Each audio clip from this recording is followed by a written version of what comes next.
ያጨጫችሁ እናንተ ወረቀለዋ ደህና ወሬ ያገኝሽ አይደል? አባዬ ፍቅረኛው ከዳችሁ፣ ወንድሜን ፍቅረኛው ከዳችሁ። እና እሱ ምን ይገርማል? አብራው ብትቆይ ነበር የሚገርመው። አታውም እንዴ ልጁ ልቡን እኮ ሰባብረዋል። ስልኩን ሰብራበት ከሆነማ ያስከፍላታ። እኔ ሰውዬ ምን እንደሚቀባጥረው ልጅህ ከዛሬ በኋላ የፍቅር ህይወት የለኝም እያለ ነው። እና እኔስ መቻልኝ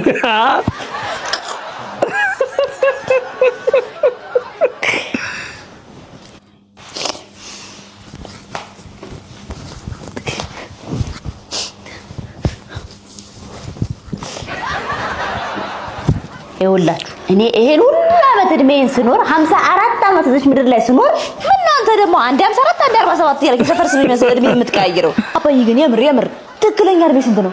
እኔ በ77 አሉ ታዝዬ ባላው ቆስለህ ነው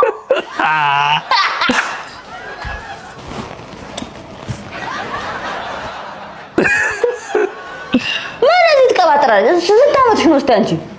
እማዬ ስንት ዓመት ነው አንቺ? እኔማ አሉ ያኔ ሚሊኒየም ሲገባ የትኛው ሚሊኒየም ቆሎ ተማሪ ነበር። ሚሊኒየም ልጅ እኮ ናት እማዬ። ሚሊኒየም ማለት እኮ የኔ ታናሾሽ ማለት ነው። የ15 18 ዓመት እየተናፈረቀ እዚህ ጋር ብሬክ አፕ ላይ ነው። እኔ ቆይ ምን አጎደልኩባት? ሁሉንም ነገር ነው የሰጧት። ጊዜ፣ ልቤን፣ ሞባይል ዳታዬን፣ ሆትስፖቴን እንኳን ሳይቀለስ እንኳን ቀረችብኝ ችጋራ።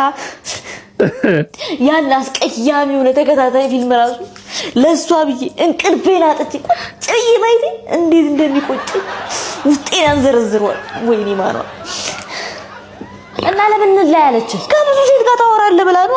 እሱማ ትክክል ነች። እንዴት ነው ማካያየችው? ጎበዝ ናት። እቺማ ነቄ ናት። ማናት ኪኪ? ማናት ሚጡ? ማናት ሜላት? ማናት ወደፊት ሚስቴ? ማናት ማማዬ? ማናት እቺ ሴቭ ያደረጋት እያለች መጨቃጨቅ። ክላስሜቶቼ ናቸው እንዴ? ኧረ እባክህ ከተለያዩ ሀገር የተሰባሰቡ ሴቶችን ክላስሜቶቼ ማለት አይከብድም? ቆይ በእናትህ እስካሁን እኮ የነበረው ነገር እኮ ጸዴ ነው። ካሁን በኋላ ያለው ልቀጠው ጸዴ ቪዲዮ ይወጣዋል።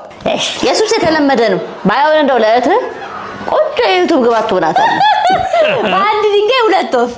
እናንተ ትቀልዳላችሁ። እኔ ለራሴ ወኔ ባዶ ራብኛለሁ። እውነት እንደውም 7ኛው ቪዲዮ ያንተ ነው መሆን ያለበት። ጽድት ያለ ቪዲዮ። እስቲ የትኛዋ ናት? አሳየን ፎቶዋን እስቲ ሊያት።